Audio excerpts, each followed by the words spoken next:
I have been in New York for about a year and a half, coming from London through ways of DC, and originally grew up in Germany and Austria. My parents are Croatian, so there's a lot going on there. And I work in the arts. I'm an arts manager and communication specialist. And I do that because I love working with artists, mainly.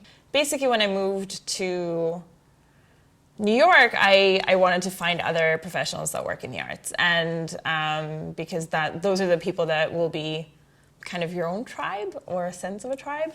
They will be the people that will support you, that will be there when you are looking for jobs. They will be there when you're doing success stories. So basically, those are the people that I wanted to connect with, and there was no way of doing that. So I just started this thing, and I basically started this group where people can come together once a month that work in the arts, but that actually make it happen. So not the people that are on stage, not the people that are the artists themselves, but the people that support these creative minds. So yeah, that was my idea about it, and it's going pretty well, and it's pretty exciting because I have a great co-founder who thinks along the same lines as me, but we have very different styles of working, so it always is nice to bounce ideas off each other. It really connects people, and I think that's kind of the idea that I like about it, is to connect people to each other and to enable artists to actually be who they are at their best. And so, I mean, this is part of the reason why I ended up working in the arts, is because I think they're so important for everyday life. They are what makes culture great. And for us who want to make that happen, to give those people the support that they need, I think is really important. No, there's basically two people in this world that are close to me that would make me mad. Otherwise, I think the current, well, we spoke about this. I think the current climate makes me mad because I sometimes have a hard time understanding people that aren't inclusive of other people in all their shapes and forms, be that, gender, sexuality, orientation, nationality, ethnicity, race. It really doesn't matter, and I don't understand how you cannot be inclusive of human beings. So that makes me mad. That makes me pretty mad, even though I might not show it in a day-to-day basis, but drives me crazy. And I'm not really sure. I think I'm trying to find a way these days how to cope with that, and how to explore why these people think the way they do. Because clearly I'm probably putting them in a box too, and I shouldn't, and I should just listen to them and their own reasoning. So I think that's probably going to be increasingly more and more important these days, to just listen to each other and take each other for who we are. I mean, I am talking about the general just climate of rejecting anything that's different than us. And that's both politically as well as culturally. That's very much so the case. And not just in America, I think that's the case in Europe as well, and across the world. And I think that's why it's even more important to bring more art to people, and hold a mirror up to their faces and say, look, this is what society looks like right now, and we can't let that happen.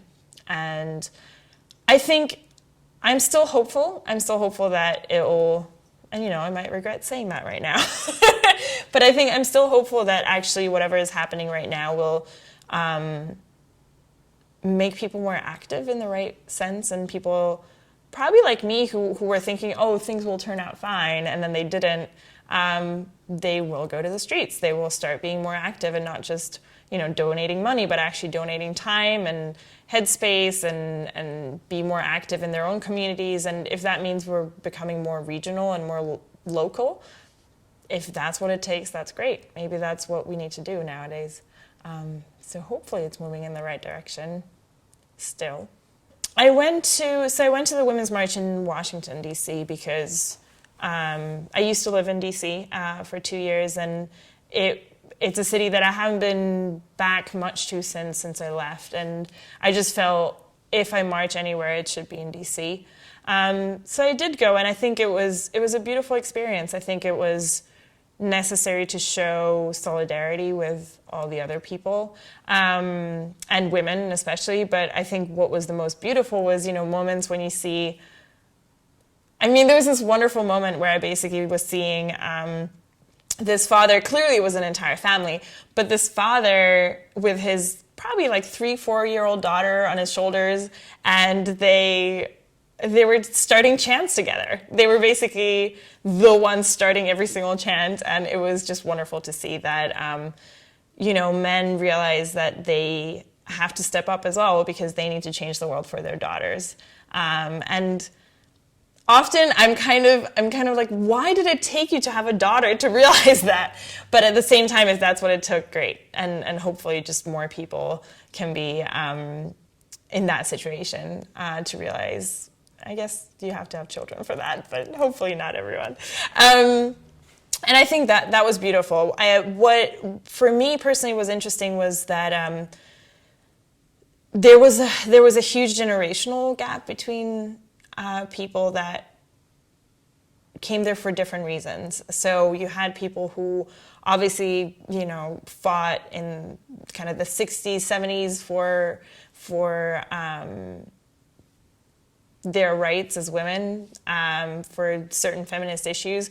And that is great. And obviously they have paved the way for everyone else, for all of us to be in the situation that we are today. But I feel like we need to just look a little bit further and kind of, for example, include Black women in the conversation, because a lot of times they were completely taken out of the equation, and that's just not right. And so I was speaking to a dear friend of mine who, she was making a very valid point. Whenever we quote how much women earn in comparison to white men, we always quote white women's statistics, and that's just not right, because Latina women earn less, Black women earn less, and so we should be quoting those statistics, and that's the ones that we should actually all be worried about. And I think for white women in the current climate, it's even more important to stand up for everyone, and be aware of our white privilege as well.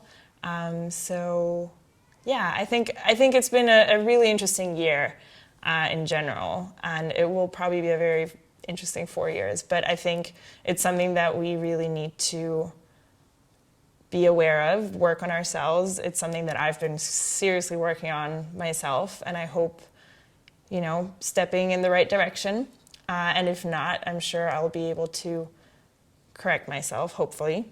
And so it's an exciting process. Hopefully. Yeah.